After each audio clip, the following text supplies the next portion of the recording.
Alors effectivement, ce nouvel exercice budgétaire s'inscrit naturellement dans un contexte très incertain en raison de la persistance de la crise sanitaire d'une part et de ses conséquences sur les budgets locaux. Deux outils sont mobilisés.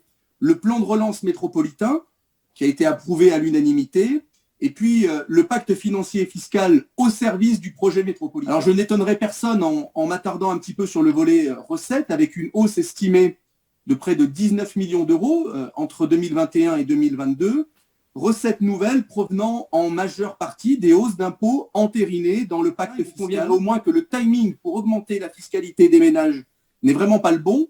Nous le regrettons profondément, d'autant plus que l'augmentation de la fiscalité annoncée, qui va reposer sur deux jambes, un tiers pour les ménages, deux tiers pour les entreprises, repose cette année pour 2022 en grande partie sur les seuls ménages, puisque ça a été rappelé, l'augmentation de la CFE n'interviendra qu'en 2023. Au plus mauvais moment, si je puis dire, sur les 10 années qui viennent, puisque la crise du pouvoir d'achat est véritablement anxiogène dans la période que nous traversons. Également un mot sur les dépenses, une dépense à la hausse qui était attendue, qui était redoutée, qui était annoncée, c'est celle liée à la question des déchets avec la forte hausse de la TGAP. Et effectivement, nous payons là un certain attentisme de notre collectivité depuis de nombreuses années. Alors certes, il y a des projets qui sont en cours, qui sont lancés sur le centre de tri, etc. Mais on continue à être l'une des métropoles qui enfouit beaucoup trop, et ça nous coûte de plus en plus cher, et ça va devenir véritablement une équation difficile à résoudre à l'avenir.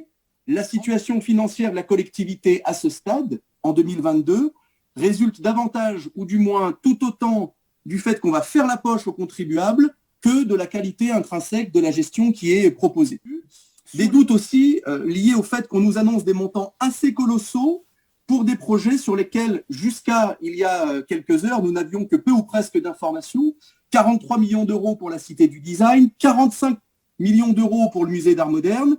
Ça représente tout de même ces deux seules opérations, 10% des crédits de paiement du mandat. Vous conviendrez que c'est assez énorme. Je termine en disant que dans le contexte anxiogène et incertain pour nos concitoyens, les métropolitains qui voient le coût de la vie exploser, et que le pouvoir d'achat redevient la priorité numéro 1 de nos concitoyens, je l'ai évoqué, est-ce que vous envisagez éventuellement, d'ici le budget primitif, dans quelques semaines, de proposer des mesures d'urgence afin de conforter et de soutenir dans le champ de compétences de Saint-Étienne Métropole naturellement, le pouvoir d'achat des habitants du territoire? Et je formule par exemple une proposition, c'est de lisser la hausse d'impôt sur les ménages qui est prévue pour 2022, peut-être sur 2 ans pour qu'elle soit moins forte.